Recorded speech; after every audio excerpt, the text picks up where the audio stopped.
Di hari wisuda magisterku, aku, Anindya, 25 tahun, harus berdiri sendirian karena suami dan keluarga besarku malah asyik berlibur ke Bali tanpa memberitahuku. Sakit hati atas pengkhianatan itu, aku mengambil keputusan nekat yang membalikkan keadaan. Besoknya saat mereka pulang, rumah sudah kosong, seluruh asetku ditarik, dan gugatan cerai siap menghancurkan hidup mereka selamanya. Selamat datang di cerita Nela. Absen yuk, sahabat dari mana saja nih? Jangan lupa subscribe ya. Bagi yang sudah subscribe, semoga diberi rejeki yang mengalir. Suara riuh tepuk tangan dan dentuman musik gema wisuda memenuhi balai serbaguna universitas sejak pagi, tetapi rasanya tak satu pun dari kebisingan itu yang benar-benar menyentuh jiwaku. Aku duduk tegak di antara ribuan wisudawan yang dibalut toga hitam, jemariku saling bertaut erat di atas pangkuan untuk menutupi rasa gemetar yang makin menjadi-jadi.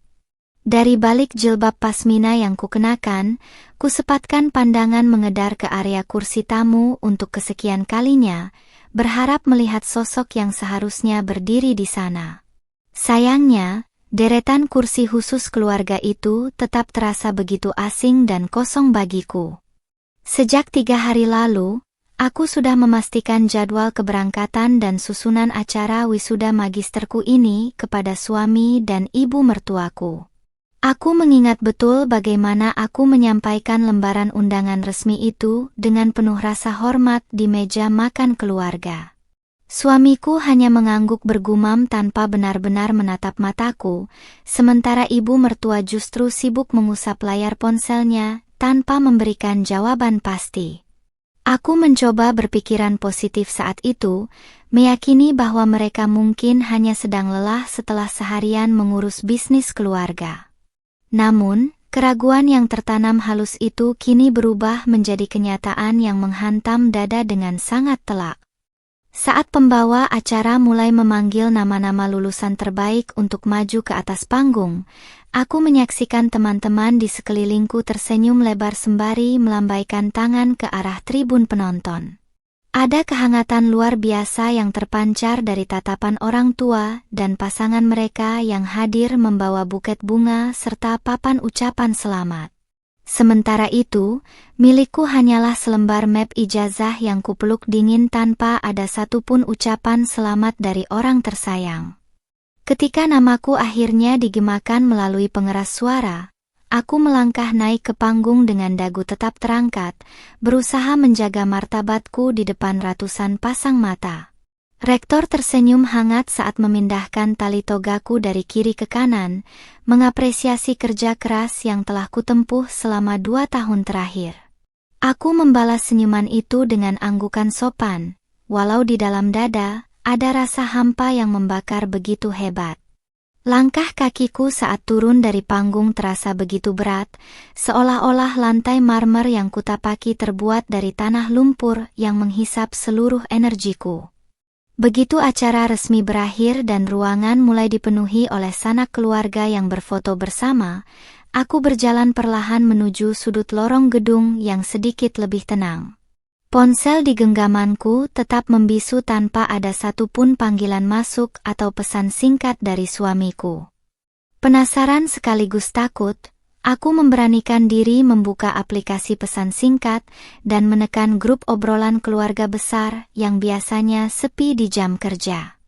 Apa yang kubaca di sana seketika membuat napas dan detak jantungku berhenti untuk beberapa detik.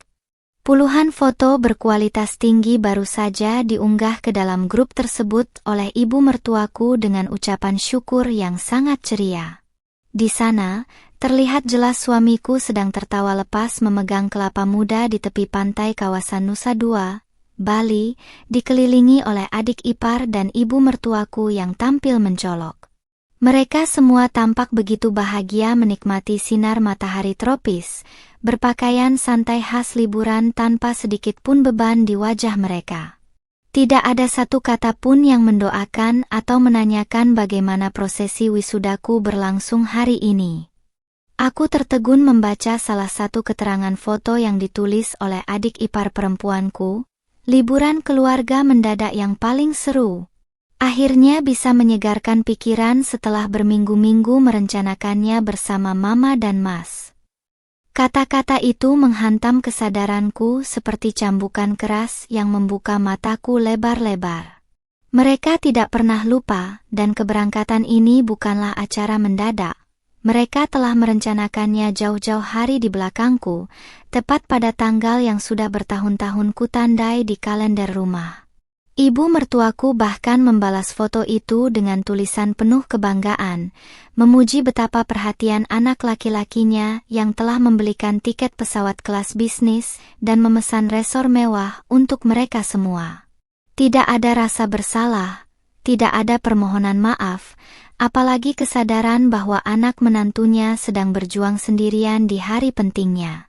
Bagi mereka, keberadaanku di rumah itu tampaknya hanyalah sebagai pelengkap kewajiban, sosok yang hanya dibutuhkan saat mereka memerlukan bantuan keuangan atau pengelolaan aset. Air mata yang sejak tadi kutahan akhirnya menetes tipis melintasi pipiku, namun dengan cepat kusapu menggunakan ujung jemariku.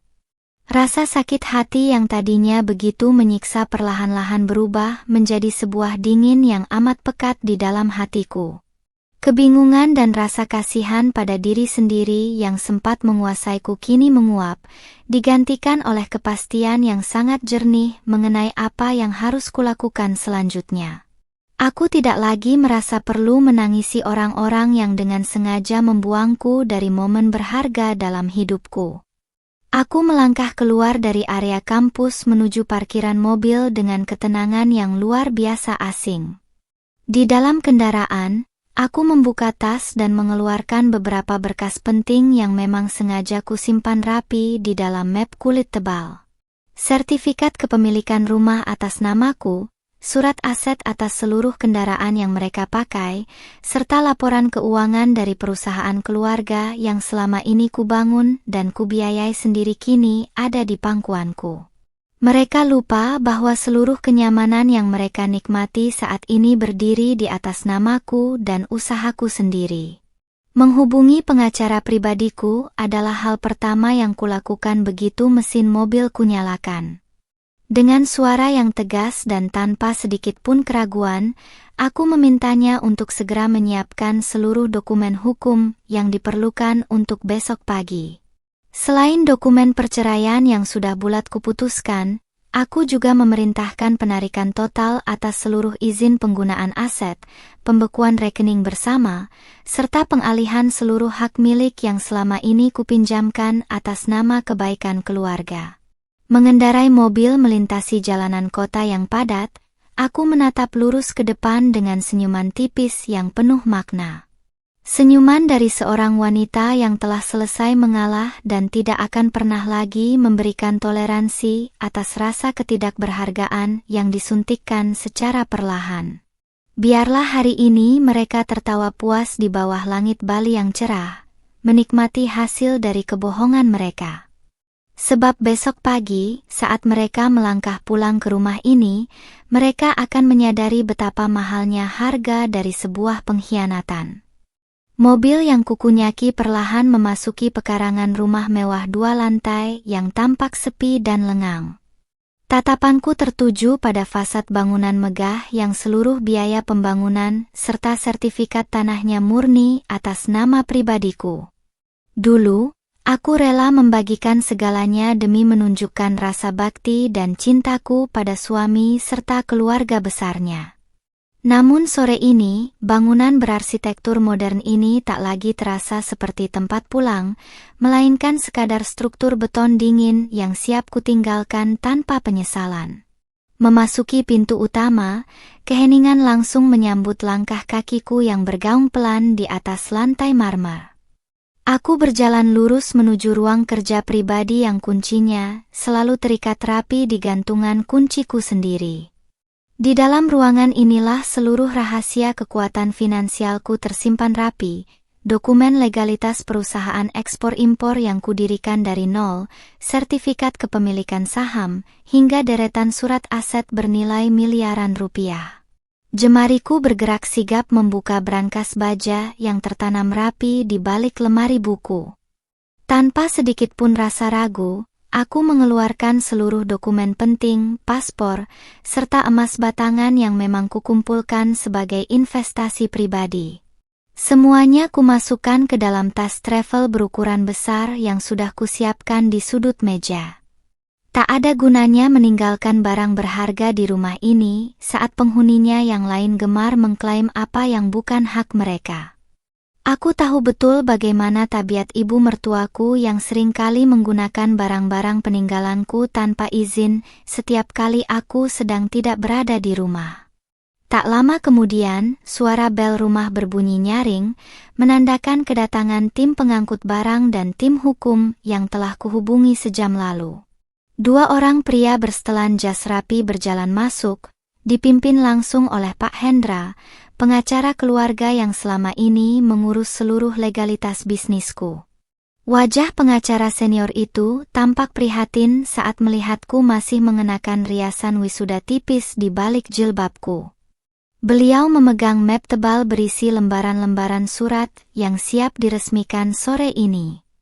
Apakah Anda benar-benar yakin dengan keputusan ini, Ibu Anindya? Tanya Pak Hendra dengan suara berat penuh kepastian. Surat gugatan cerai dan berkas pembekuan seluruh akses aset suami serta keluarga besarnya sudah siap untuk ditandatangani. Begitu berkas ini masuk ke pengadilan besok pagi, seluruh fasilitas yang mereka nikmati atas nama Anda akan otomatis terputus secara hukum. Tanya beliau menatapku lekat-lekat untuk memastikan keteguhan hatiku. Aku mengambil pena berujung emas di atas meja dan menatap lembaran kertas putih di hadapanku tanpa ada keraguan sedikit pun. Saya sangat yakin, Pak Hendra, jawabku mantap sambil menyapukan tanda tangan di atas meterai yang sudah tertempel rapi.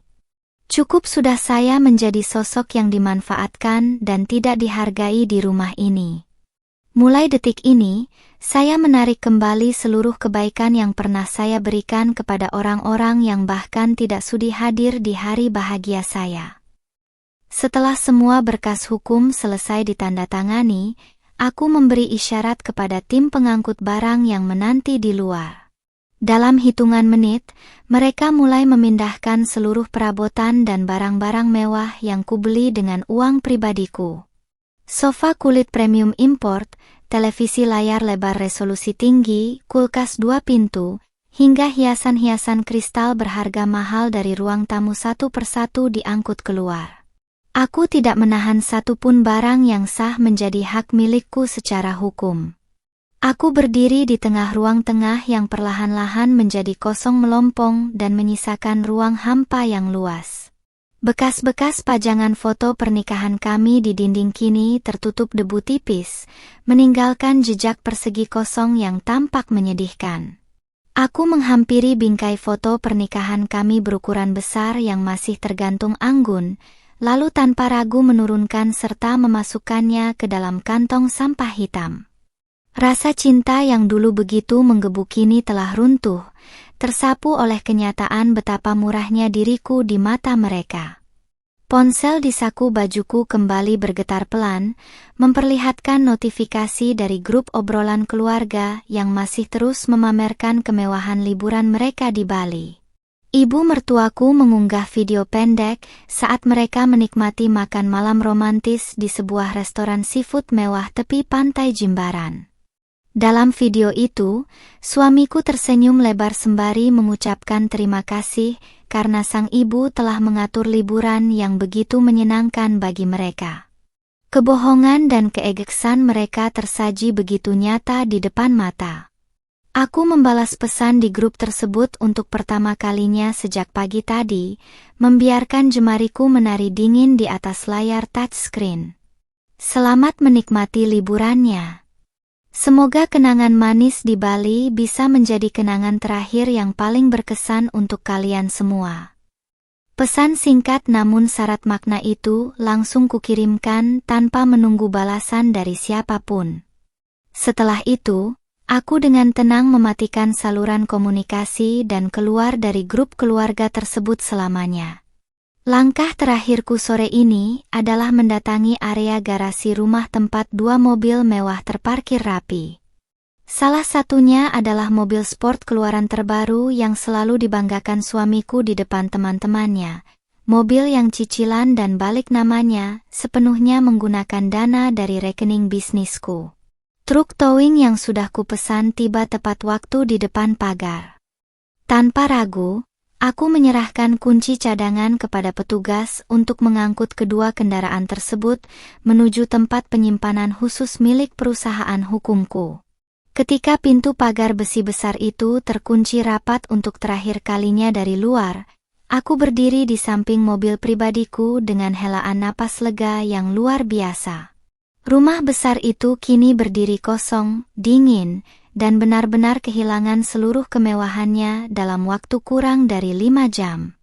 Aku masuk ke dalam mobil, menyalakan mesin, dan mulai melaju membelah senja kota Jakarta menuju bandara. Besok pagi, saat mereka kembali dari surga semu di Bali, kenyataan pahit akan menyambut mereka tanpa ampun. Malam menyelimuti ibu kota dengan pijar lampu jalanan yang membias di kaca mobilku, menciptakan suasana tenang yang sudah sangat lama tak kurasakan. Aku mengendarai kendaraan dengan kecepatan sedang menuju sebuah apartemen eksklusif di pusat kota, unit hunian pribadi yang kubeli dari hasil dividen usahaku sendiri dan tak pernah ku ketahui oleh suami maupun keluarga besarnya. Sepanjang perjalanan, tidak ada lagi rasa sesak yang menghimpit dada, melainkan sebuah kepastian dingin bahwa setiap langkah yang kuambil malam ini sudah berada di jalur yang benar. Keputusan untuk melepaskan diri dari lingkaran orang-orang toksik ini terasa seperti mengikis beban berat yang selama bertahun-tahun menggerogoti jiwaku secara perlahan. Setibanya di unit apartemen yang luas dan harum aromaterapi ini, aku langsung merebahkan diri sejenak di atas sofa empuk sembari menatap langit-langit ruangan. Kepalaku kembali melayang pada memori masa lalu, mengingat betapa bodohnya aku yang dulu selalu mengalah dan berusaha keras menyenangkan hati ibu mertua serta suamiku. Dulu, aku berpikir bahwa dengan memberikan seluruh fasilitas, membiayai gaya hidup mewah mereka, dan menutupi kekurangannya, aku akan diterima sebagai bagian dari keluarga yang utuh. Namun, hari ini membuktikan bahwa setinggi apapun pengorbananku, di mata mereka aku hanyalah sebuah mesin pencetak uang yang keberadaannya bisa diabaikan begitu saja saat acara penting tiba. Sembari menikmati secangkir teh hangat di balkon lantai atas, aku membuka laptop pribadi untuk memeriksa seluruh laporan keuangan serta transaksi terakhir dari rekening perusahaan. Jariku bergerak lincah menekan tombol perintah untuk memblokir seluruh kartu kredit tambahan yang selama ini dipegang oleh suamiku dan ibu mertuaku untuk keperluan pribadi mereka. Tak berhenti di situ, aku juga mencabut semua otoritas akses rekening operasional yang sebelumnya pernah kuberikan kepada suamiku di kantor. Dalam hitungan detik, seluruh dana segar bernilai miliaran rupiah yang menjadi penopang gaya hidup boros mereka resmi terkunci rapat di bawah pengawasanku sendiri. Tak lama kemudian, ponsel khusus pekerjaan yang ada di meja berdering lembut, menampilkan nama Pak Hendra di layar. Aku mengangkatnya dan mendengarkan laporan terbaru dari sang pengacara yang bekerja dengan sangat cepat dan profesional malam ini. Ibu Anindya, seluruh berkas gugatan cerai dan permohonan sita jaminan atas aset-aset milik Anda sudah resmi terdaftar di sistem pengadilan, ujar Pak Hendra dengan nada suara yang mantap dari balik telepon. Selain itu, surat pemberitahuan pemutusan hubungan kerja serta penghentian seluruh fasilitas perusahaan untuk suami Anda sudah kami layangkan secara resmi ke alamat rumah malam ini. Aku tersenyum tipis mendengar kabar tersebut, merasakan kepuasan yang merambat perlahan di dalam benakku. Terima kasih banyak, Pak Hendra, balasku dengan nada suara yang sangat tenang namun tegas. Pastikan besok pagi tim keamanan dan jurusita sudah bersiap di lapangan begitu mereka tiba dari Bali. Saya ingin proses penyerahan surat dan penarikan aset berjalan sesuai hukum yang berlaku tanpa ada celah sedikit pun untuk mereka mengelak. Penjelasan singkat dari Pak Hendra memastikan bahwa besok pagi akan menjadi momen pembuktian bagi mereka yang selama ini terlalu meremehkan kekuatanku. Sementara itu, di sebuah resor bintang 5 di kawasan Nusa Dua, Bali, suamiku dan keluarganya masih tampak asyik menikmati fasilitas mewah, tanpa menyadari badai besar yang sedang mengintai. Dari salah satu akun media sosial kerabat jauh yang sengaja kupantau, aku melihat unggahan cerita singkat yang memperlihatkan ibu mertuaku sedang berbelanja pakaian bermerek dengan senyum penuh kebanggaan. Mereka benar-benar tidak menyadari bahwa setiap lembar uang yang mereka gesekkan malam itu adalah transaksi terakhir dari kartu kredit yang baru saja kusuntik mati beberapa menit yang lalu. Kepanikan kecil sebenarnya sempat terlihat dalam salah satu unggahan cerita milik adik iparku yang memperlihatkan mereka sedang berada di kasir sebuah restoran mewah. Dalam video berdurasi 10 detik itu, tampak raut wajah bingung suamiku saat kartu kredit utamanya berkali-kali ditolak oleh mesin EDC restoran. Namun, dengan keangkuhannya yang khas, suamiku terlihat tertawa canggung dan mengganti pembayaran menggunakan kartu kredit cadangan lainnya, yang tentu saja juga akan segera ditolak dalam beberapa jam ke depan. Rasa percaya diri mereka yang berlebihan membuat mereka tidak berpikir panjang bahwa ada hal besar yang sedang terjadi. Aku mematikan layar laptop dan berjalan menuju kamar tidur untuk menyegarkan badan setelah seharian bergelut dengan emosi yang menguras tenaga. Saat berdiri di depan cermin kamar mandi, aku menatap pantulan diriku yang kini terlihat jauh lebih hidup dan bercahaya dari biasanya. Tidak ada lagi raut wajah muram atau mata sembab karena menangisi perlakuan tidak adil yang kuterima selama menjadi istri yang terlalu penurut. Mulai malam ini, aku menyambut kembali sosok wanita mandiri, cerdas, dan bermartabat yang sempat terlupakan demi membahagiakan orang yang salah. Usai membersihkan diri dan mengenakan pakaian tidur yang nyaman, aku menyempatkan diri untuk menyusun rencana kepindahanku ke luar negeri yang sudah kupersiapkan sejak beberapa bulan lalu. Sebuah tawaran posisi penting di kantor cabang perusahaan mitra yang berbasis di Singapura telah resmi kuterima, lengkap dengan jadwal penerbangan yang akan berangkat dalam 2 hari ke depan. Semua kepingan puzzle hidup baruku telah tersusun sangat rapi, hanya tinggal menunggu babak akhir penyelesaian masalah hukum dengan keluarga suamiku di Jakarta. Keheningan malam di apartemen ini terasa begitu menenangkan, sangat berbeda dengan suasana rumah besar yang selama ini dipenuhi oleh tuntutan serta sindiran halus dari ibu mertua. Dulu, hampir setiap malam aku harus mendengarkan keluhan mereka tentang bisnis yang sedang lesu atau permintaan dana tambahan untuk mendukung gengsi sosial keluarga. Kini, semua kebisingan itu mendadak hilang, meninggalkan kedamaian hakiki yang selama ini sangat kurindukan di dalam perjalanan hidupku. Sebelum mematikan lampu kamar, aku menyetel alarm ponsel untuk bangun lebih pagi dari biasanya agar bisa memantau perkembangan situasi di rumah lama melalui laporan Pak Hendra. Aku tahu betul jadwal penerbangan pertama dari Bali yang dinaiki oleh keluarga suamiku, yaitu sekitar pukul 6 pagi dan diperkirakan mendarat di Jakarta pada pukul 8.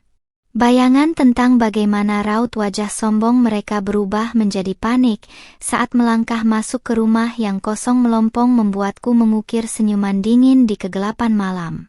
Aku menarik selimut hangat dan memejamkan mata dengan perasaan sangat lega yang belum pernah kurasakan sepanjang pernikahan ini. Tidak ada rasa takut, tidak ada penyesalan, dan tidak ada lagi keraguan dalam hatiku untuk melangkah maju ke depan meninggalkan masa lalu. Biarlah malam ini menjadi malam terakhir mereka merasakan kehangatan dari kekayaan yang selama ini kuberikan secara cuma-cuma. Sebab saat fajar menyingsing besok hari, pintu maaf telah tertutup rapat, dan harga dari sebuah pengkhianatan harus dibayar tuntas tanpa sisa. Sinar matahari pagi menerobos masuk melalui sela-sela tirai kamar apartemenku, menyambut sebuah hari baru yang telah kuprediksikan akan menjadi titik balik kehidupan mantan keluargaku. Setelah menyelesaikan salat subuh dan menikmati secangkir kopi hitam, aku duduk tenang di depan laptop, memantau sistem keamanan kamera CCTV tersembunyi yang masih terhubung dengan area halaman depan rumah lama. Jam menunjukkan pukul 8:15 ketika sebuah taksi bandara berukuran besar berhenti tepat di depan pintu pagar besi rumah megah tersebut. Dari dalam kendaraan itu, turunlah suamiku, ibu mertua, serta adik iparku dengan wajah yang tampak lelah namun masih menyisa keceriaan sisa liburan dari Bali. Ibu mertuaku tampak melangkah paling depan dengan gaya anggunnya yang penuh keangkuhan, membawa beberapa kantong belanjaan bermerek yang baru saja dibelinya di bandara. Sementara itu, suamiku sibuk menurunkan beberapa koper besar dari bagasi taksi sembari mengeluh pelan tentang kartu kreditnya yang mendadak tidak bisa digunakan saat hendak membayar tagihan hotel tadi pagi. Mereka bertiga berjalan menuju pintu utama rumah tanpa menyadari sedikit pun bahwa pemandangan di dalam bangunan tersebut telah berubah 180 derajat dari saat mereka meninggalkannya beberapa hari lalu. Raut wajah mereka masih sangat santai, mengira aku sedang berada di kamar atau di dapur untuk menyambut kepulangan mereka. Begitu suamiku memasukkan kunci dan mendorong pintu kayu jati yang besar itu, langkah kaki mereka bertiga seketika terhenti kaku di ambang pintu. Pemandangan yang menyambut mereka bukanlah ruang tamu mewah nan hangat yang biasa dihiasi sofa kulit mahal dan lampu gantung kristal yang berkilauan. Sebaliknya, yang ada hanyalah sebuah ruangan raksasa yang kosong melompong, berdebu, dan benar-benar lengang tanpa ada satupun perabotan yang tersisa di dalamnya. Pekikan kaget dan napas tertahan terdengar jelas melalui rekaman audio CCTV saat ibu mertuaku hampir saja menjatuhkan tas belanjaannya ke atas lantai marmer yang dingin. "Randy, apa yang terjadi dengan rumah ini? Mana semua barang-barang kita?"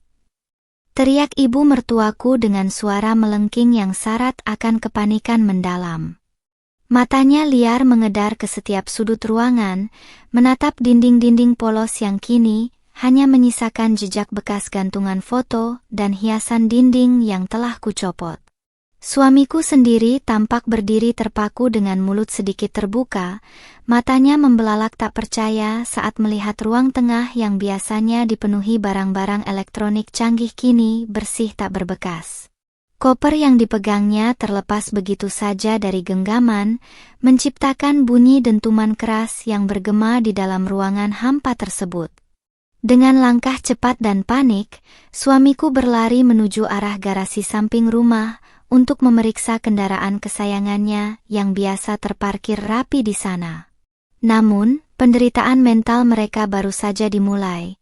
Garasi itu kini benar-benar kosong, hanya menyisakan jejak ban dan lantai semen yang bersih tanpa ada mobil sport maupun mobil operasional keluarga. Adik iparku yang menyusul dari belakang langsung menjerit histeris melihat garasi tersebut hampa, lalu berteriak memanggil namaku dengan nada marah yang campur aduk dengan ketakutan. "Mbak Anindya! Mbak di mana? Mas Randy, ini pasti kemalingan. Rumah kita dirampok," jeritnya histeris sembari meremas rambutnya sendiri. Suamiku dengan tangan gemetar segera merogoh saku celananya dan mengambil ponsel untuk menghubungi nomor teleponku berkali-kali. Namun, panggilan itu tentu saja tidak pernah terhubung karena nomor pribadinya sudah kumasukkan ke dalam daftar blokir secara permanen sejak semalam. Kepanikan di antara mereka bertiga makin menjadi-jadi saat mereka berlari naik ke lantai 2 menuju kamar utama dan kamar-kamar lainnya. Setiap pintu yang mereka buka hanya menyajikan pemandangan yang sama. Kamar-kamar yang telanjang bulat tanpa kasur, lemari pakaian, maupun perhiasan yang biasa tersimpan di meja rias. Di tengah kekacauan dan kepanikan yang melanda mereka bertiga di lantai 2, suara langkah kaki teratur dan berwibawa terdengar melangkah masuk dari pintu depan rumah. Pak Hendra, pengacara pribadiku, datang bersama 2 orang asisten hukumnya, serta 3 petugas kepolisian berseragam resmi yang mendampinginya untuk mengamankan proses eksekusi. Ibu mertuaku yang mendengar suara langkah kaki dari bawah langsung berlari menuruni tangga dengan wajah merah padam dan rias mata yang mulai luntur akibat keringat dingin. Ia mengira bantuan atau petunjuk tentang perampokan rumahnya telah tiba di depan mata. "Pak Polisi, bagus kalian cepat datang. Rumah kami dirampok habis-habisan saat kami sedang liburan. Malingnya mengambil semua barang, sofa, TV, bahkan mobil-mobil kami." Cecar ibu mertuaku dengan napas terengah-engah dan nada penuh emosi kepada Pak Hendra dan petugas yang berdiri tenang. Suamiku ikut menyusul turun dengan wajah pucat pasi, menatap Pak Hendra yang sangat dikenalnya sebagai pengacara pribadi yang selama ini mengurus seluruh dokumen bisnis dan aset milikku. Firasat buruk mulai merayapi pikiran suamiku saat melihat map tebal bersampul hukum yang dipegang erat oleh Pak Hendra. Pak Hendra menyunggingkan senyum profesional yang sangat dingin, lalu menyesuaikan letak kacamata minusnya sebelum berbicara dengan suara yang lantang dan jelas. "Selamat pagi, Ibu dan Bapak sekalian. Harap tenang, tidak ada tindak pidana pencurian atau perampokan yang terjadi di rumah ini," ujar Pak Hendra tenang namun mematikan. "Seluruh barang, perabotan, dan kendaraan yang diangkut dari rumah ini adalah tindakan legal yang dilakukan langsung oleh pemilik sah atas seluruh aset ini, yaitu klien kami, Ibu Anindya." Kata-kata Pak Hendra seketika membuat ruangan yang hampa itu makin membeku secara mendadak. Ibu mertuaku tersentak kaget. Wajahnya yang tadi merah padam berganti menjadi pucat pasi seperti kertas. "Apa katamu? Anindya? Tidak mungkin. Dia itu cuma istri Randy, menantu di rumah ini. Semua ini milik anak saya dan milik keluarga kami." Teriak ibu mertua tidak terima, suaranya terdengar makin sumbang dan bergetar hebat. Pak Hendra tidak terpancing emosi sedikit pun. Beliau justru membuka map tebal tersebut dan mengeluarkan beberapa lembar dokumen sertifikat asli, serta keputusan penetapan dari pengadilan negeri setempat untuk ditunjukkan langsung di depan wajah suamiku. Perlu saya ingatkan kembali, sertifikat hak milik atas tanah dan bangunan rumah ini, sertifikat kepemilikan 2 unit kendaraan bermotor, serta seluruh modal operasional perusahaan sepenuhnya tercatat atas nama Ibu Anindya secara sah sejak sebelum pernikahan, tegas Pak Hendra dengan artikulasi yang sangat tajam. "Klien kami telah resmi mencabut seluruh izin penggunaan aset dan memblokir semua rekening operasional yang selama ini Anda gunakan. Dan ini," Pak Hendra menyerahkan 1 amplop putih tebal berstempel Pengadilan Agama tepat ke dada suamiku, "adalah surat gugatan cerai resmi serta pemutusan hubungan kerja atas nama saudara Randy." Suamiku menerima amplop tersebut dengan tangan yang gemetar hebat, matanya membaca lembar demi lembar isi gugatan serta perincian penarikan seluruh aset yang bernilai puluhan miliar rupiah tersebut. Ibu mertuaku meluruh jatuh bertelut di atas lantai marmer yang dingin, menjerit histeris saat menyadari bahwa dalam semalam mereka telah kehilangan segala bentuk kemewahan, tempat tinggal, dan martabat yang selama ini mereka banggakan.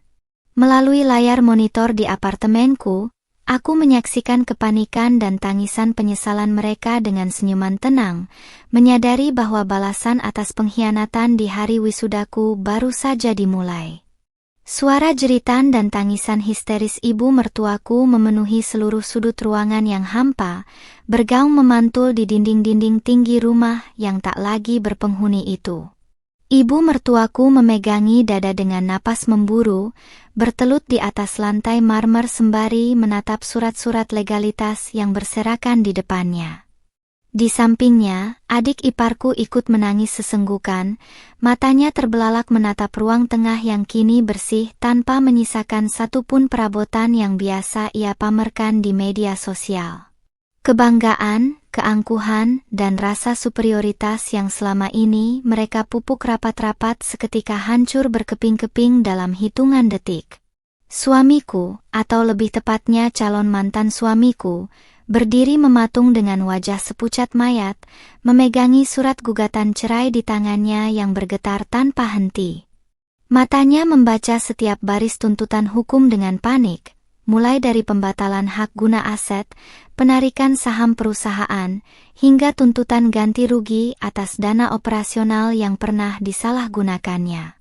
Tidak mungkin. Ini tidak mungkin terjadi. Pak Hendra, ini pasti ada salah paham. Anindya tidak mungkin setega ini pada saya. Teriaknya berusaha membela diri, suaranya parau dan syarat akan ketakutan yang luar biasa. Pak Hendra hanya menatapnya dengan pandangan dingin tanpa riak emosi sedikit pun, merapikan kembali jas hitamnya dengan sangat tenang di hadapan mereka yang sedang histeris. Ibu Anindya telah mengambil keputusan yang bulat dan mengikat secara hukum, Saudara Randy, ujar Pak Hendra dengan nada tegas. Beliau telah memberikan waktu 1x24 jam bagi Anda dan keluarga untuk mengosongkan area rumah ini secara sukarela, sebelum tim keamanan resmi dan kepolisian datang untuk melakukan penyegelan total. Penjelasan singkat dari Pak Hendra itu menjadi pukulan mematikan berikutnya yang meremukkan sisa-sisa harapan mereka. Pak Hendra, tolong panggilkan Anindya. Biarkan saya bicara dengannya. Dia istri saya, dia tidak bisa melakukan ini seenaknya. Cerang suamiku panik, berusaha melangkah maju meraih lengan baju Pak Hendra. Namun, dua petugas kepolisian yang berdiri sigap di belakang pengacaraku langsung melangkah pasang badan, menahan pergerakan suamiku dengan gestur peringatan yang sangat jelas. Suamiku terdesak mundur dengan napas terengah-engah, menyadari bahwa kini ia tidak lagi memiliki kekuasaan atau pengaruh apapun untuk menekan pihak manapun. Ibu mertuaku yang masih bertelut di lantai tiba-tiba merangkak mendekat, mencoba menggapai kaki Pak Hendra dengan wajah berantakan akibat air mata dan maskara yang luntur. Pak, tolong katakan pada Anindya, Mama minta maaf. Mama salah. Kami salah karena tidak datang ke wisudanya kemarin. Ratapnya dengan suara serak menahan malu. Tolong jangan ambil rumah ini, Pak. Kami mau tinggal di mana? Semua tabungan Randy dan kartu kredit kami sudah diblokir. Tolong kasihanilah kami. Penyesalan yang datang sangat terlambat itu terdengar begitu mengibaskan, namun tak mampu mengubah apapun. Permohonan maaf Anda bisa disampaikan melalui kuasa hukum pada persidangan mendatang, Nyonya, jawab Pak Hendra tanpa terpengaruh oleh linangan air mata palsu itu. Klien kami telah menegaskan bahwa tidak ada pintu negosiasi di luar jalur hukum. Seluruh fasilitas, termasuk rekening perusahaan dan kendaraan, telah resmi dibekukan sejak semalam. Pak Hendra kemudian memberi isyarat kepada timnya untuk menyerahkan salinan kunci cadangan yang baru dan mengarahkan petugas untuk bersiap mengunci area gerak rumah tersebut. Melalui layar pemantau di apartemenku, aku memperhatikan setiap detail dari adegan memilukan sekaligus memuaskan itu sembari menyeruput kopi hangatku.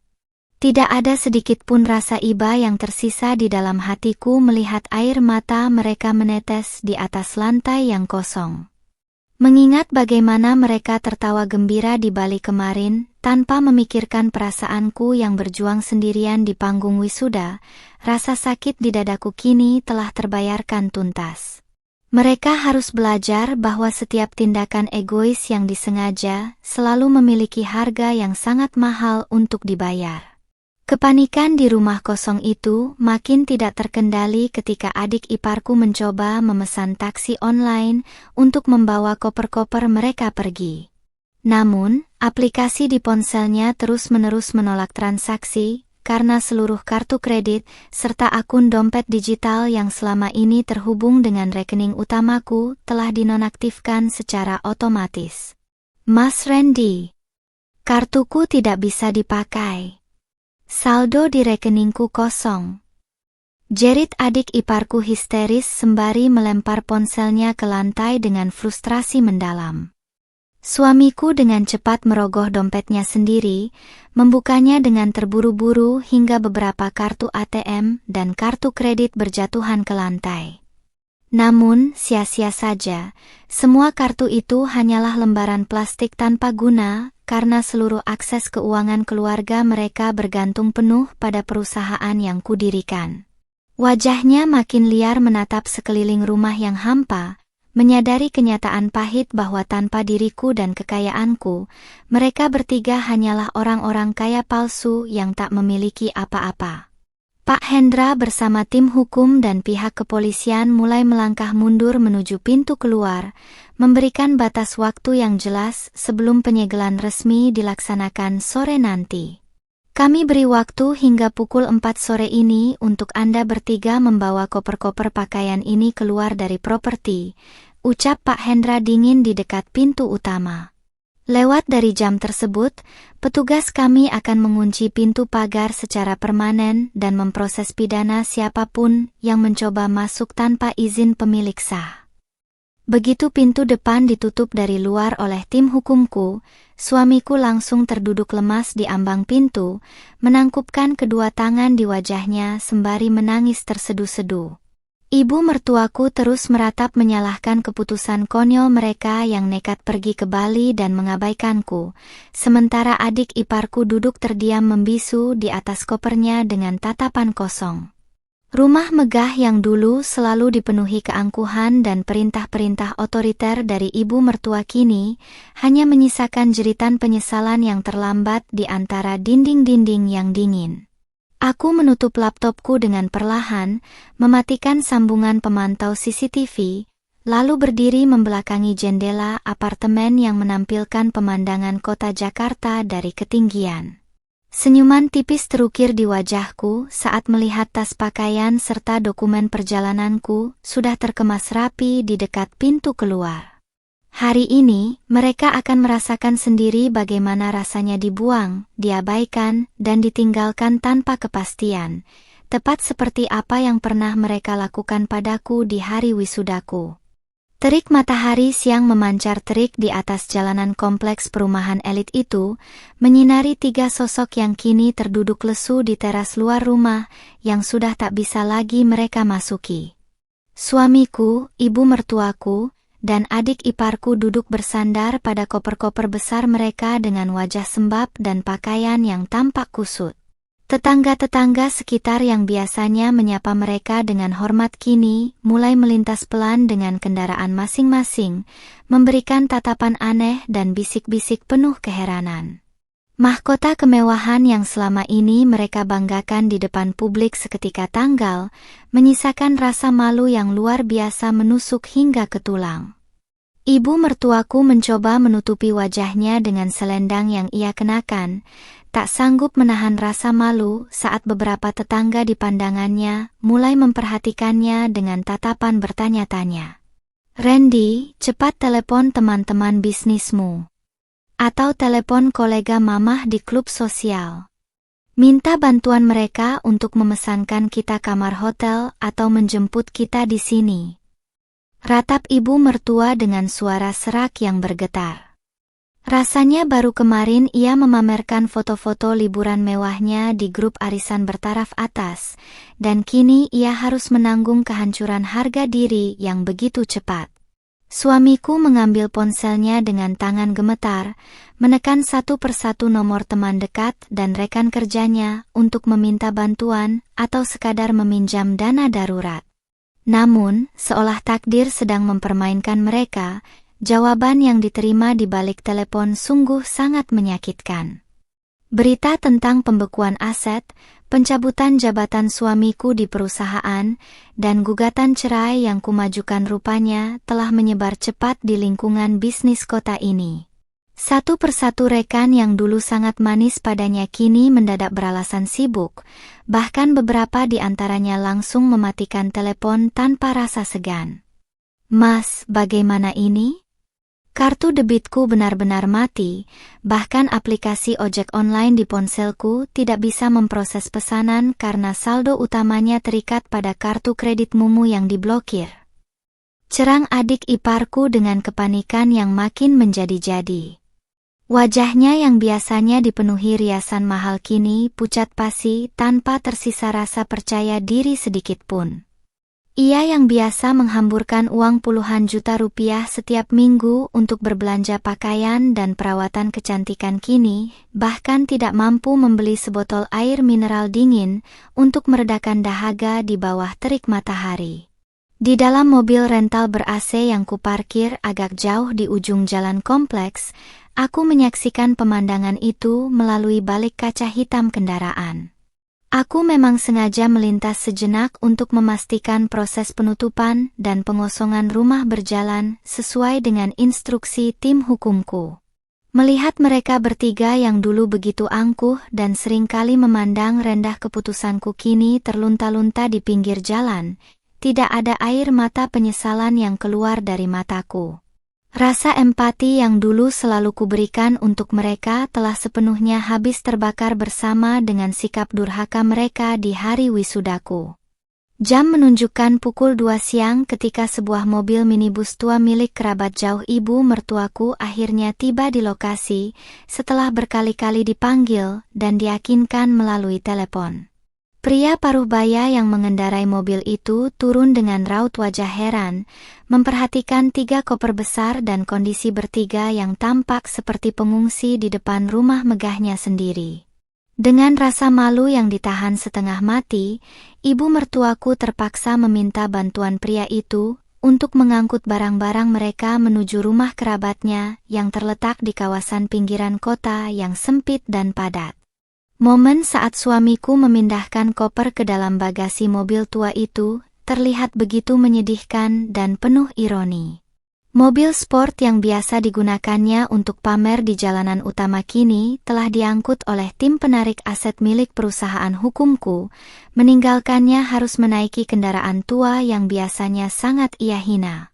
Ketika pintu minibus itu tertutup dan kendaraan tersebut perlahan melaju meninggalkan kompleks, aku menyunggingkan senyum dingin di balik-balik kaca mobilku. Rumah megah itu kini resmi berdiri kukuh dengan gembok hukum yang terpasang rapi di gerbang utamanya. Sementara itu, berita mengenai penarikan seluruh fasilitas dan pengunduran diriku dari kepengurusan bisnis keluarga mulai menciptakan kepanikan besar di kantor pusat. Para pemegang saham dan jajaran direksi yang selama ini mengandalkan suntikan dana serta jaringan bisnis pribadi milikku langsung menggelar rapat darurat. Suamiku yang hari itu mencoba mendatangi kantor dengan menaiki taksi umum, mendapati bahwa kartu akses masuknya telah dicabut dan namanya sudah dihapus dari jajaran eksekutif perusahaan. Saat suamiku berusaha menerobos masuk ke area lobi kantor dengan emosi membumbung tinggi, 2 petugas keamanan bertubuh tegap langsung menghadangnya dengan sikap tegas di depan puluhan karyawan yang menyaksikan. "Maaf, Bapak Randy, atas perintah dari pemilik saham mayoritas dan jajaran direksi baru, akses Anda di gedung ini telah dibekukan sepenuhnya," ucap kepala keamanan dengan suara lantang yang terdengar ke seluruh penjuru lobi. Bisik-bisik dan tatapan kasihan campur cemooh dari para staf kantor seketika menusuk harga diri suamiku hingga ke dasar yang paling dalam.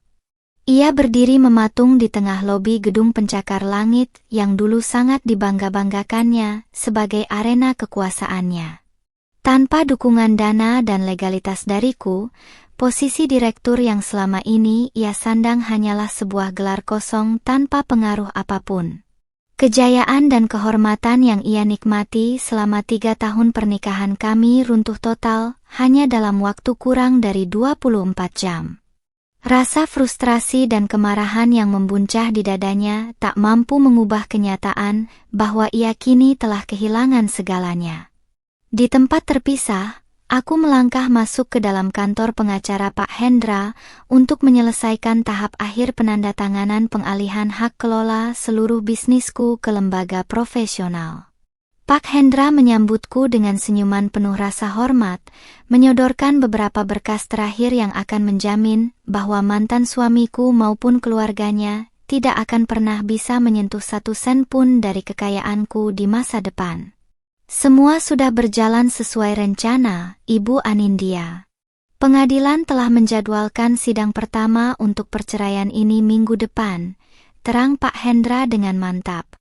Terima kasih banyak, Pak Hendra. Biarkan tim hukum Anda yang mewakili saya di persidangan nanti, balasku dengan nada tenang sembari membubuhkan tanda tangan terakhirku di atas kertas legalitas tersebut. Setelah pena itu kuletakkan kembali, aku menarik napas panjang dan merasakan kebebasan yang sesungguhnya mulai mengalir di dalam jiwaku. Mahkota kemewahan palsu yang dulu kupinjamkan kepada orang-orang yang salah kini telah kuambil kembali, dan aku siap melangkah menuju kehidupan baru yang jauh lebih terhormat di luar sana. Rumah tua di kawasan perumahan padat itu terasa begitu menyengat dan berdebu saat sore hari tiba. Ibu mertuaku duduk tersandar di atas dipan kayu yang mengelupas, menatap plafon kusam dengan mata yang membengkak akibat tak berhenti menangis sejak siang tadi. Suasana di rumah kerabatnya ini berbanding terbalik 180 derajat dengan kemewahan rumah berarsitektur modern yang biasa ia tempati. Suara bising kendaraan dari jalan sempit di luar dan hawa panas yang tak tertahankan oleh kipas angin tua membuat keangkuhan yang biasa menyelimuti dirinya menguap tanpa sisa. Di sudut ruangan, suamiku terduduk bisu sembari terus mengusap wajahnya yang kasar dan pucat. Ponselnya yang sepi dari panggilan bisnis kini hanya memperlihatkan puluhan notifikasi penolakan transaksi dan pemberitahuan pembekuan akun dari berbagai pihak bank. Setiap kali ia mencoba mengingat kembali bagaimana ia mengabaikan undangan wisudaku demi liburan di Bali, rasa penyesalan yang teramat dalam langsung menghantam dadanya dengan sangat menyiksa. Kebohongan dan rasa percaya dirinya yang terlalu tinggi bahwa aku akan selalu mengalah kini menjadi bumerang yang menghancurkan seluruh masa depannya. "Randy, tolong cari cara, nak. Kamu harus temui Anindya," bisik ibu mertuaku dengan suara yang parau dan tak bermaya. Tidak ada lagi nada perintah yang biasanya terlontar tajam dari mulutnya. "Minta maaf padanya, berlutut di depannya kalau perlu. Katakan kalau mama yang salah, mama yang memaksa kamu ikut ke Bali. Jangan biarkan kita hidup melarat seperti ini, Randy." Ratapan itu terdengar begitu putus asa, menunjukkan betapa hancurnya mental seorang wanita yang selama ini sangat menggantungkan gengsi hidupnya pada harta menantunya sendiri. Adik iparku hanya bisa terdiam meratapi nasib di atas koper pakaiannya yang kusam. Pakaian bermerek dan barang-barang mewah yang sempat ia beli di Bali kini terasa tak berguna, karena ia bahkan tak memiliki uang tunai untuk sekadar membeli makanan malam ini. Kehidupan penuh kemewahan yang selama ini ia pamerkan di media sosial kini berubah menjadi panggung kebohongan yang siap terbongkar kapan saja saat teman-temannya menyadari keadaan yang sebenarnya. Ia menyadari betul bahwa tanpa kehadiran sosokku yang selalu memberinya uang saku, ia hanyalah seorang pengangguran tanpa keterampilan. Suamiku akhirnya bangkit berdiri dengan tatapan mata yang liar, mengambil kunci mobil tua milik kerabatnya dengan niat nekat untuk mencariku. Ia mendatangi beberapa tempat yang biasa kukunjungi, mulai dari kantor cabang perusahaan, rumah makan favoritku, hingga beberapa area apartemen di pusat kota. Namun, di setiap tempat yang ia datangi, tak ada satupun petunjuk yang mempertemukannya denganku. Aku telah menyusun skenario kepindahanku dengan sangat rapi dan tertutup, memastikan bahwa tidak ada celah bagi siapapun dari masa laluku untuk melacak keberadaanku. Keputusasaan makin membakar jiwanya saat ia mendatangi kantor pengacara Pak Hendra di kawasan bisnis Jakarta Selatan menjelang malam hari. Ia berusaha menerobos masuk ke area resepsionis dengan wajah penuh peluh dan napas yang terengah-engah, memohon untuk diberikan kesempatan bertemu atau sekadar berbicara melalui sambungan telepon denganku. Namun, respon yang diterimanya sungguh sangat dingin. Staf keamanan dengan sigap menghalanginya dan memperingatkan bahwa tindakan nekatnya bisa berbuntut pada laporan kepolisian atas tuduhan perbuatan tidak menyenangkan. "Bapak Randy, tolong jaga sikap Anda," ucap salah satu asisten hukum Pak Hendra yang keluar menemui di area lobi. "Ibu Anindya sudah tidak memiliki hubungan atau kewajiban apapun untuk bertemu dengan Anda secara pribadi. Seluruh proses hukum, baik perceraian maupun pengembalian aset, akan diselesaikan secara resmi melalui persidangan. Kami sarankan Anda fokus menyiapkan kuasa hukum Anda sendiri daripada melakukan hal-hal yang sia-sia seperti ini." Kalimat tegas itu menghantam kesadaran suamiku dengan sangat keras, membubarkan sisa-sisa harapannya untuk bisa membujukku kembali. Ia melangkah keluar dari gedung pencakar langit itu dengan tubuh lemas, berjalan limbung di antara keramaian pejalan kaki di trotoar ibu kota.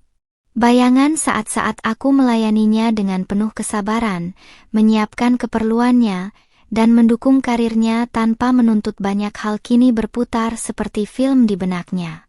Ia baru menyadari betapa berharganya wanita yang telah ia sia-siakan demi memenuhi keegeksan keluarganya sendiri. Sementara itu, dari dalam ruang tunggu VIP di Bandara Soekarno-Hatta, aku duduk anggun sembari memeriksa kembali dokumen penerbangan internasionalku. Penampilan baruku malam ini terasa begitu menyegarkan, balutan setelan blazer modern dengan warna netral yang pas di badan serta hijab pashmina sutra yang terpasang rapi memberikan kesan elegan dan penuh percaya diri. Tidak ada lagi sisa-sisa kesedihan di mataku, yang ada hanyalah binar semangat seorang wanita yang siap membuka lembaran baru dalam perjalanan hidupnya. Pak Hendra yang mendampingiku hingga ke bandara menyerahkan sebuah dokumen laporan akhir mengenai perkembangan kondisi mantan keluargaku.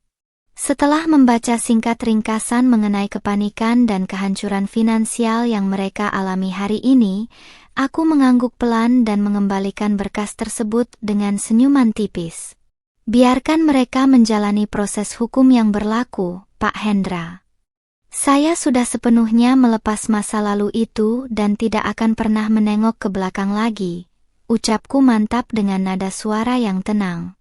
Panggilan boarding untuk penerbangan menuju Singapura akhirnya terdengar bergema melalui pengeras suara bandara. Aku berdiri, merapikan blazerku, dan menarik koper kecilku dengan langkah kaki yang mantap dan anggun. Setiap tapakan kakiku di atas lantai bandara terasa begitu ringan, seolah-olah seluruh beban mental dan rasa sakit hati yang menumpuk bertahun-tahun telah menguap bersama angin malam. Aku melangkah menuju Garbarata tanpa ada sedikit pun rasa ragu atau penyesalan yang tersisa di dalam hatiku. Ketika pesawat terbang melaju kencang menyusuri landasan dan perlahan terangkat menembus awan malam ibu kota, aku menatap keluar jendela menyaksikan kerlip lampu Jakarta yang makin mengecil.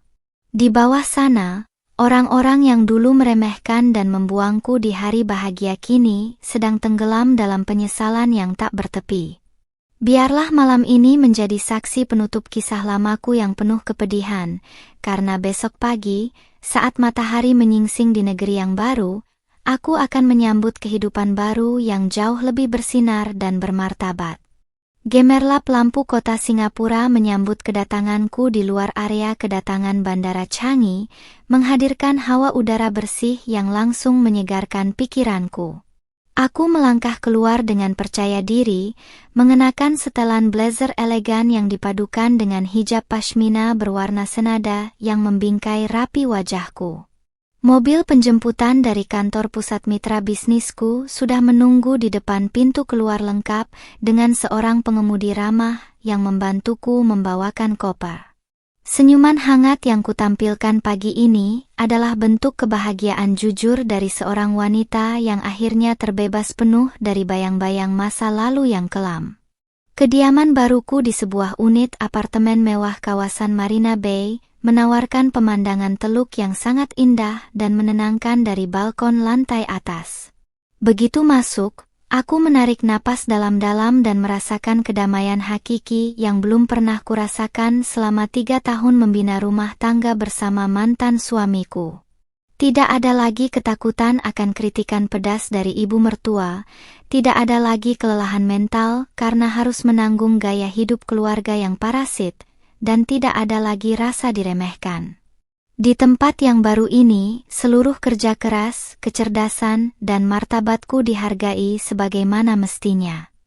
Hari pertama bertugas sebagai Direktur Eksekutif Regional di Kantor Mitra Bisnis Internasional, berjalan dengan sangat lancar dan penuh apresiasi dari jajaran direksi.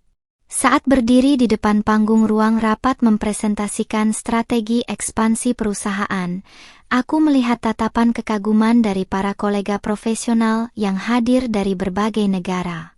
Pengalaman pahit di hari wisudaku dulu seolah ditempa menjadi fondasi baja yang membuat mentalitas kepemimpinanku makin kukuh dan tak tertandingi. Aku tak lagi menjadi wanita penurut yang bisa dimanfaatkan, melainkan seorang pemimpin wanita independen yang memegang kendali penuh atas takdirnya sendiri. Sementara itu, ribuan kilometer di balik batas negara, kehidupan mantan keluargaku di Jakarta kian hari makin terpuruk menuju titik nadir terendah.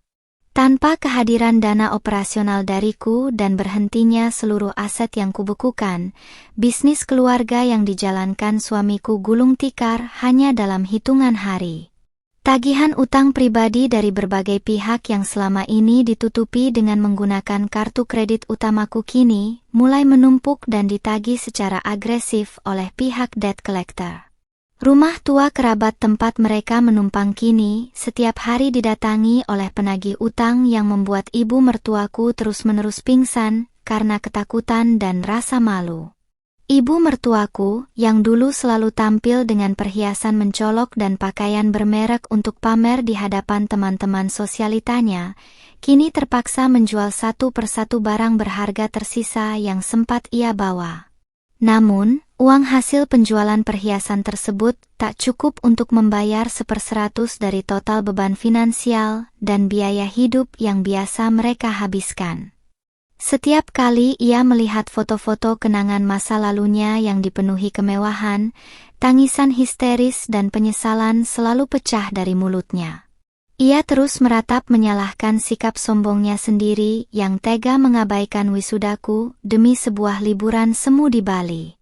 Mantan suamiku sendiri kini hidup bagaikan mayat hidup yang kehilangan arah dan tujuan hidup setelah seluruh jabatannya dicabut secara tidak hormat. Setiap hari ia mendatangi kantor hukum Pak Hendra dengan pakaian kusam dan mata merah kurang tidur, hanya untuk memohon belas kasihan agar aku mau mencabut gugatan cerai. Namun, benteng pertahanan tim hukumku begitu kokoh, sehingga ia bahkan tidak pernah diberi kesempatan untuk melewati pintu gerbang gedung tersebut. Rasa bersalah yang mendalam dan bayangan wajahku di panggung wisuda terus membayangi pikirannya setiap malam, membuatnya tak bisa tidur dengan tenang. Adik iparku yang tak biasa bekerja keras akhirnya terpaksa mencari pekerjaan tingkat bawah demi bisa membeli makanan sehari-hari bagi keluarganya. Ia yang dulunya gemar pamer gaya hidup di media sosial kini harus menelan pil pahit ketika akun-akunnya dipenuhi oleh komentar ejekan dari teman-temannya yang mengetahui bahwa selama ini ia hanyalah mendiang kaya palsu dari uang menantunya. Kehidupan penuh kepura-puraan yang dibangun keluarga itu selama bertahun-tahun runtuh tak berbekas, menyisakan realitas pahit yang harus mereka tanggung sebagai hukuman atas keserakahan mereka. Minggu berikutnya, persidangan pertama kasus perceraianku digelar di Pengadilan Agama Jakarta Selatan dengan pengawalan penuh dari tim hukum Pak Hendra. Mantan suamiku hadir di ruang sidang dengan harapan bisa bertatap muka denganku untuk meminta maaf secara langsung di depan hakim. Namun, harapannya kembali pupus saat Pak Hendra melangkah masuk membawa surat kuasa penuh yang menyatakan bahwa aku tidak perlu hadir secara fisik dan menyerahkan seluruh proses hukum kepada perwakilan hukumku. Wajah mantan suamiku seketika pucat pasi menyadari betapa rapatnya pintu maaf yang telah kututup rapat-rapat.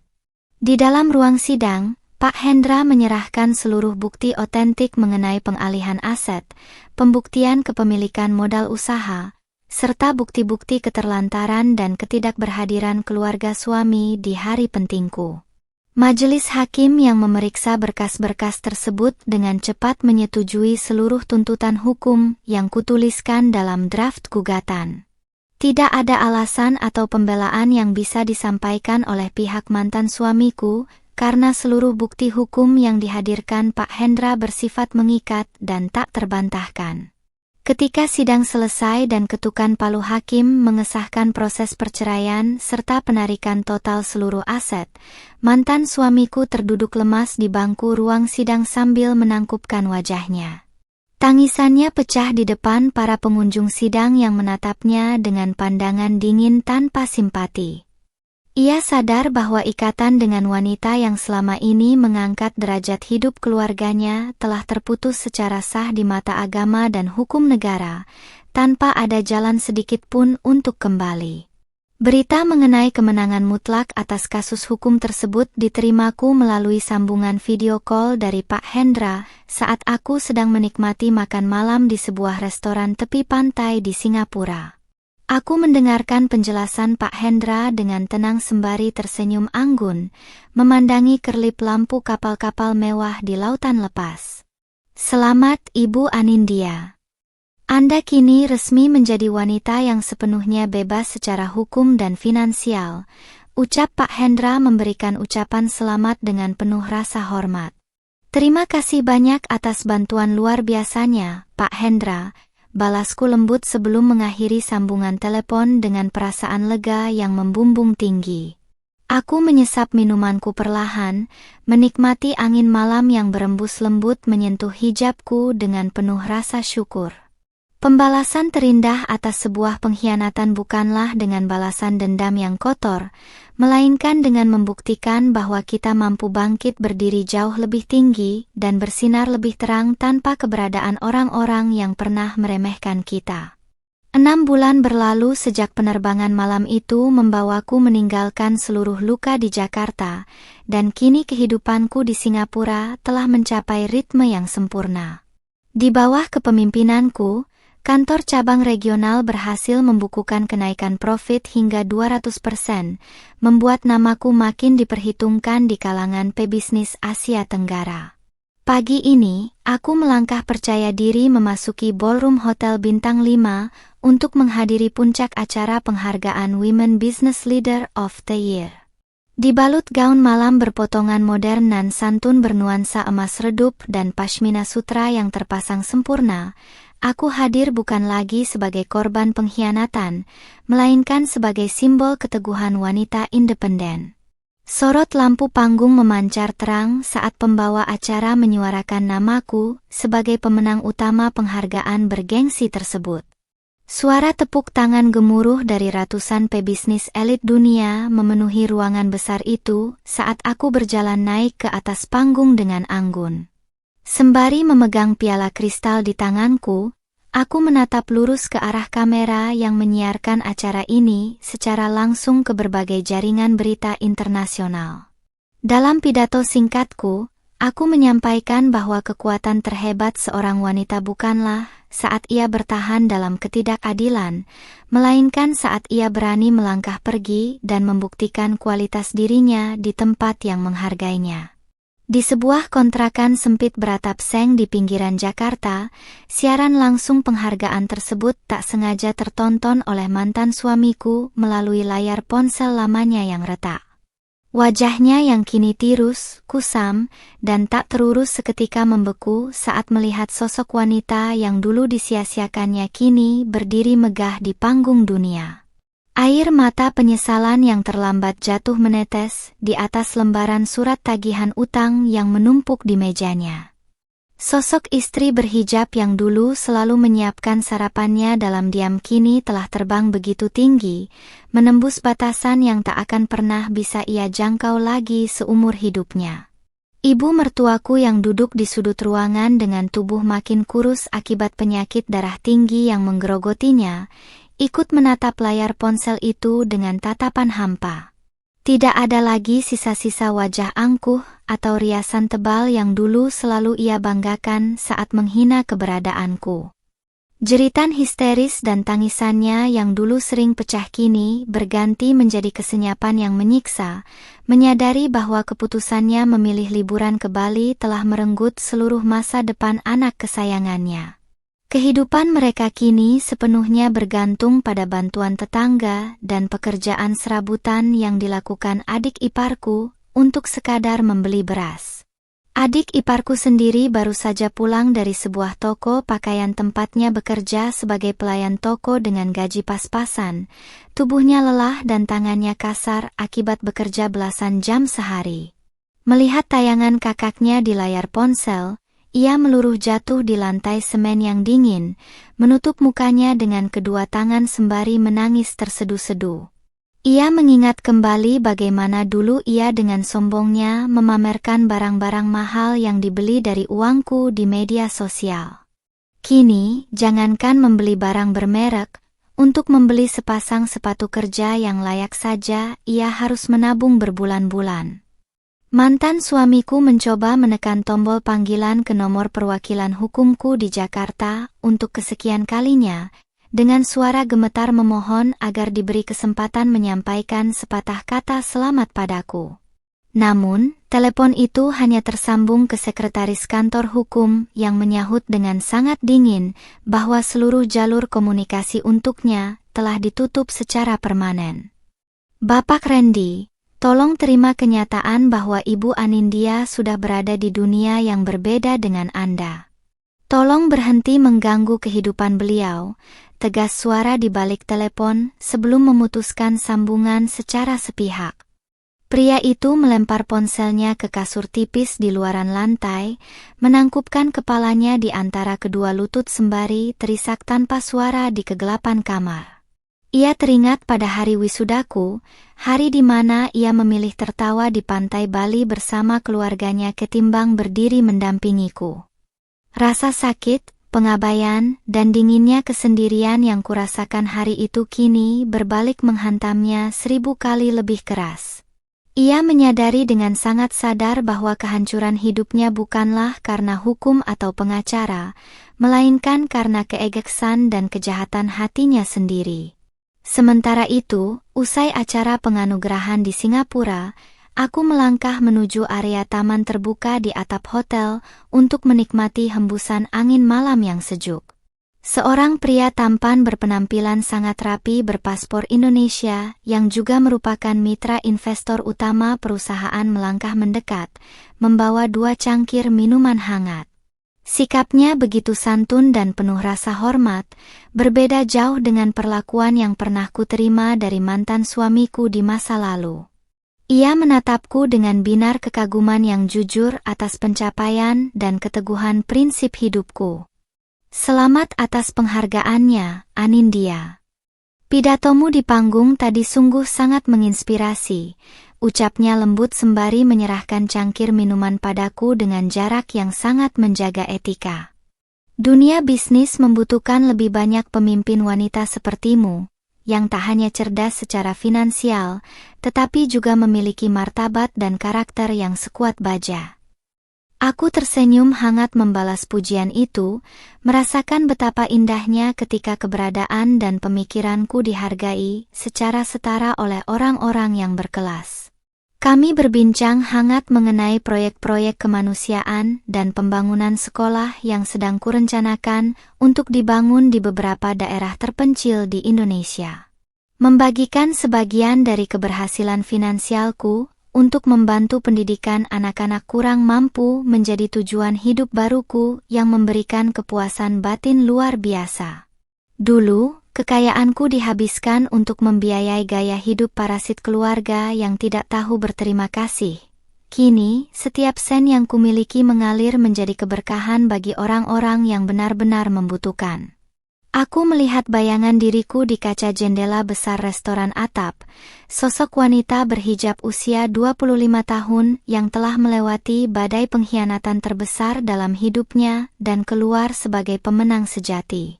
Tidak ada sedikit pun dendam tersisa di dalam mataku, yang ada hanyalah ketenangan jiwa dan kedamaian yang melimpah. Aku telah membuktikan bahwa wanita yang diremehkan dan dibuang tidak perlu membalas dengan kejahatan, melainkan cukup dengan membuktikan bahwa tanpa mereka, kita bisa terbang jauh lebih tinggi. Malam makin larut saat aku memandang gugusan bintang di langit Singapura dengan helaan napas penuh rasa syukur yang mendalam pada Sang Pencipta. Esok hari, lembaran baru proyek-proyek besar telah menungguku untuk ditaklukkan dengan semangat yang makin membara. Masa lalu di Jakarta telah sepenuhnya menjadi abu, dan aku melangkah mantap menyongsong masa depan yang cerah, bebas, dan dipenuhi oleh kejayaan yang hakiki. Pagi di tepi Marina Bay selalu menghadirkan angin laut yang segar dan paparan sinar matahari yang hangat. Aku berdiri di area semak taman apartemenku, menyiram beberapa tanaman hias sembari menikmati ketenangan yang menyelimuti seluruh jiwaku. Tak terasa, hampir setahun telah berlalu sejak peristiwa kelam di hari wisudaku terjadi, dan kini seluruh ingatan tentang kepedihan itu tak lagi menyisakan perih. Yang tersisa hanyalah rasa syukur mendalam karena Tuhan telah memberiku keberanian untuk mengambil tindakan tegas yang menyelamatkan masa depanku dari kehancuran. Pagi ini, sebuah surel resmi dari Pak Hendra masuk ke dalam kotak masuk ponselku, melaporkan bahwa seluruh proses perceraian, pembagian, dan penarikan aset telah rampung 100% secara hukum. Rumah megah di Jakarta kini telah resmi terjual kepada seorang pengusaha lokal, dan seluruh hasil penjualannya langsung dialihkan ke Yayasan Beasiswa Pendidikan Anak Kurang Mampu yang kudirikan. Tidak ada 1 rupiah pun dari harta itu yang tersisa untuk mantan suamiku atau keluarganya, sesuai dengan komitmen awal yang sudah kubulatkan sejak hari pertama. Di Indonesia, mantan keluargaku kini harus menghadapi kenyataan pahit menjalani kehidupan di tingkat ekonomi terbawah yang serba kekurangan. Mantan suamiku bekerja sebagai pengemudi ojek online dengan sepeda motor sewaan, bekerja dari pagi hingga malam hanya untuk memenuhi kebutuhan makan harian keluarganya. Wajahnya yang dulu bersih dan terawat kini legam terbakar matahari, dan setiap kali ia melintasi area kampus universitas tempatku dulu di wisuda, matanya selalu berkaca-kaca menahan penyesalan yang takkan pernah bisa ia perbaiki. Ibu mertuaku kini tinggal di rumah kontrakan sempit di pinggiran kota, tak lagi memiliki lingkaran teman sosialita yang dulu selalu dipamerinya. Penyakit fisiknya yang makin memburuk dan hilangnya kemewahan hidup membuatnya menyadari betapa dosanya, ia telah menzalimi seorang menantu yang tulus membiayai hidup mereka. Setiap malam, ia hanya bisa menangis meratapi kebodohannya sendiri, menyadari bahwa rasa angkuh dan keegoisannya di hari itu telah menghancurkan masa depan anak-anaknya secara keseluruhan. Sementara itu, adik iparku yang dulu gemar memamerkan barang bermerek kini harus puas bekerja sebagai staf administrasi biasa dengan gaji pas-pasan. Ia tak lagi aktif di media sosial karena rasa malu yang teramat sangat jika ada teman-temannya yang mengetahui kondisi keluarganya yang sebenarnya. Kehidupan penuh kepura-puraan yang mereka bangun di atas penderitaanku kini telah runtuh tak berbekas, memberikan mereka pelajaran teramat mahal bahwa roda kehidupan selalu berputar dan kesombongan selalu berbuah kehancuran. Di Singapura, karir dan kehidupan sosialku makin berkembang pesat ke arah yang jauh lebih positif dan penuh keberkahan. Posisi sebagai Direktur Eksekutif Regional kini membawaku melangkah ke berbagai panggung internasional untuk membagikan pengalaman bisnis dan pemberdayaan perempuan. Aku aktif mengisi berbagai seminar internasional, memberi motivasi kepada ribuan wanita di luar sana agar memiliki keberanian untuk mandiri secara finansial dan tidak pernah membiarkan harga diri mereka diinjak-injak oleh siapapun. Hubunganku dengan Danu, mitra investor yang selalu bersikap santun dan menghargaiku, pun berkembang dengan sangat alami dan dewasa. Pria berpendidikan tinggi yang memiliki pemahaman agama yang kuat itu selalu memperlakukanku dengan rasa hormat yang luar biasa tinggi. Tidak ada rasa menuntut atau mengintimidasi dalam hubungannya denganku. Yang ada hanyalah saling mendukung, menghargai ruang pribadi, dan berjalan sejajar sebagai pasangan yang setara dalam segala hal. Minggu sore itu, Danu mengundarku untuk menikmati makan malam di sebuah restoran bernuansa tenang di kawasan Pulau Sentosa. Di bawah pendar lampu taman yang hangat dan pemandangan lautan malam yang indah, Danu menatap mataku dengan raut wajah yang sangat serius namun penuh ketulusan. Tanpa ada kepura-puraan atau kata-kata manis yang berlebihan, ia mengutarakan niatnya untuk melamarku dan membangun rumah tangga baru yang berlandaskan rasa saling menghormati dan ketakwaan. Anindya, aku tahu kamu adalah wanita kuat yang telah melewati badai besar di masa lalumu, hingga menjadi sosok luar biasa seperti sekarang, ucap Danu dengan suara lembut yang menenangkan. Aku tidak hadir untuk menjadi pahlawan atau mengubah jalan hidupmu yang sudah indah ini. Aku hanya ingin mendampingimu, berjalan di sampingmu, dan memastikan kamu tidak akan pernah lagi merasa sendirian saat berjuang. Aku mendengarkan kalimat demi kalimat yang diucapkannya dengan perasaan haru yang memenuhi dada, namun kali ini air mata yang menetes di pipiku adalah air mata kebahagiaan.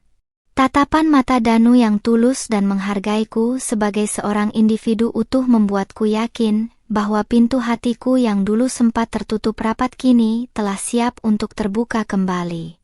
Aku menganggukkan kepala pelan dengan senyuman hangat yang mengembang di wajahku, menerima lamarannya dengan penuh rasa yakin dan syukur. Keputusanku untuk meninggalkan masa lalu yang kelam di hari wisuda itu bukanlah sebuah kegagalan, melainkan sebuah jembatan emas yang membawaku menuju takdir kehidupan yang jauh lebih mulia.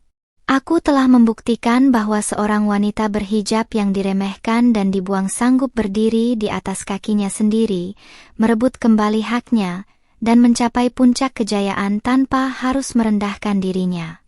Keberanian untuk melangkah pergi dari lingkungan yang toksik adalah hadiah terbesar yang pernah kuberikan untuk diriku sendiri. Saat berjalan bergandengan tangan dengan Danu menyusuri tepi pantai di bawah naungan langit malam yang dipenuhi bintang, aku memeluk erat kedamaian yang ada di dalam hatiku. Kebahagiaan sejati bukanlah tentang membalas dendam dengan kemarahan, melainkan tentang bagaimana kita tumbuh menjadi versi terbaik dari diri kita dan menemukan orang-orang yang benar-benar tahu cara menghargai keberadaan kita. Ceritaku telah usai di babak lama, dan kini, lembaran baru penuh cinta, kehormatan, dan kebahagiaan hakiki baru saja dimulai.